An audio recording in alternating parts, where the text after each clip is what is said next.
नमस्कार, राधे राधे, जय श्री कृष्णा। मेरे चैनल वृंदे राखी पर आपका स्वागत है। आज मैं आपको इस वीडियो में बताऊंगी कि जो पितृपक्ष हैं, उसमें हम अपने पितरों का श्राद्ध किस तिथि को करें, ये हमें कैसे पता चले। ये दोनों बातें मैं आपको बताऊंगी, जिनका तो आपको सन पता है कि किस सन में उनकी मृत्यु हुई थी, उस दिन महीना कौन सा चल रहा था और तारीख क्या थी इंग्लिश कैलेंडर के अनुसार, तो हम उनके बारे में जान सकते हैं कि हिंदू कैलेंडर के अनुसार किस तिथि को हम उनका श्राद्ध करें पितृपक्ष में। और जिनका हमें कुछ भी नहीं मालूम, तो उनका श्राद्ध हमें पितृपक्ष में कब करना चाहिए। और माताओं का और पुरुषों का हमें तिथि नहीं मालूम, तो किस दिन उनका श्राद्ध करें। आश्विन मास के कृष्ण पक्ष की जो तिथियां हैं, इसमें हम पितरों का श्राद्ध करते हैं। ये पितृपक्ष कहे जाते हैं। ये 15-16 हो सकते हैं तिथियों के घटने या बढ़ने के अनुसार। तो आपको जिन अपने पूर्वजों की तारीख याद है कि वो 5 तारीख को ख़त्म हुए थे, 5वां महीना था, 1990 था, तो आप अपने पंडित जी की सहायता से, या फिर आपको अगर पंचांग देखना आता है, तो आप बड़ी आसानी से जानेंगे कि उनका श्राद्ध हमें किस तिथि को करना है। तो मान लीजिए उनकी मृत्यु 5 तारीख को 5वें महीने 1990 में हुई थी। तो पंचांग की सहायता से हम जान सकते हैं कि उस दिन 5 तारीख को कौन सी तिथि पड़ रही थी।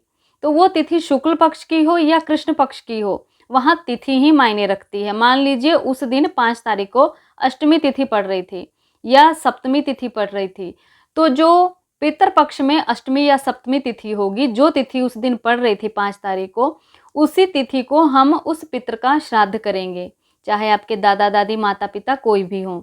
तो जिस दिन उनकी मृत्यु हुई थी, उस सन को, उस महीने को, उस तारीख को लेकर आप अपने पंडित जी के पास जाएं, तो आप यह जानेंगे कि उस दिन क्या तिथि थी। आप पंचांग में भी देख सकते हैं अगर देखना जानते हैं।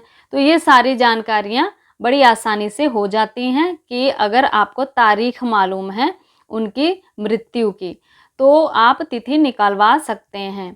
तो उसी तिथि को फिर पितृपक्ष में जब वह तिथि आएगी, सप्तमी, अष्टमी, नवमी जो भी तिथि पड़ी थी उस दिन, तो उसी दिन आपको उनका श्राद्ध करना है। अब बात आती है कि जिनका आपको नहीं मालूम तिथि की मृत्यु किस दिन हुई थी, क्या सन था, क्या महीना था, क्या तारीख थी, इंग्लिश कैलेंडर के अनुसार आप कुछ भी नहीं जानते हैं उनका किसी प्रकार से, तो उनका श्राद्ध किस दिन करना चाहिए। तो जो तो माताएं हैं, उनका श्राद्ध आश्विन मास के कृष्ण पक्ष की जो नवमी को कर सकते हैं, क्योंकि वह मातृ नवमी होती है। तो माताओं का श्राद्ध, वो कोई भी स्त्री हो जिनकी मृत्यु हो गई है, डेट नहीं पता है, तो नवमी को उनका श्राद्ध कर सकते हैं। और जो पुरुष लोग हैं जिनकी मृत्यु हुई है और उनकी डेट वगैरह आपको नहीं मालूम है, किस तिथि को, किस महीने, किस सन, क्या तारीख, तो उनका श्राद्ध आप जो अंतिम श्राद्ध पक्ष का जो अंतिम दिन होता है अमावस्या पर, उनका श्राद्ध आप कर सकते हैं। और मान लीजिए माताओं का आप नवमी पर भी नहीं कर पाएँ, तो आप उनका भी श्राद्ध अमावस्या वाले दिन, अंतिम जो पितृपक्ष का दिन होता है, उस दिन कर सकते हैं। पुरुषों का भी कर सकते हैं, माताओं का भी कर सकते हैं, क्योंकि पितृपक्ष की नौमी तिथि मातृ नौमी होती है। तो उस दिन माताओं का श्राद्ध जिनकी तिथि नहीं मालूम या मालूम भी है ना कर पाए, तो उस दिन कर सकते हैं। तो अगर आप नौमी को भी नहीं कर पाएँ, तो आप पुरुषों का, स्त्रियों का, सबका जिनकी तिथि नहीं मालूम, उनका आप अमावस्या वाले दिन, अंतिम श्राद्ध पक्ष के अंतिम दिन आप कर सकते हैं।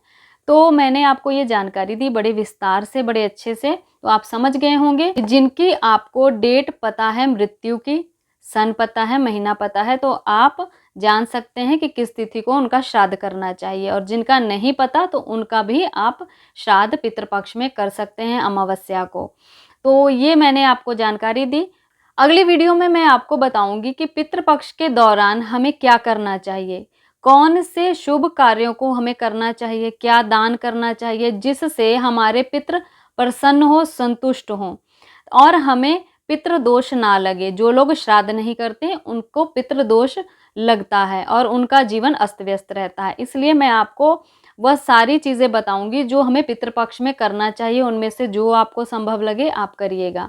तो अपनी प्रतिक्रिया और राय देने के लिए कमेंट जरूर करिएगा, या कमेंट बॉक्स में राधे राधे या जय श्री कृष्णा जरूर लिखिएगा। तब तक के लिए नमस्कार।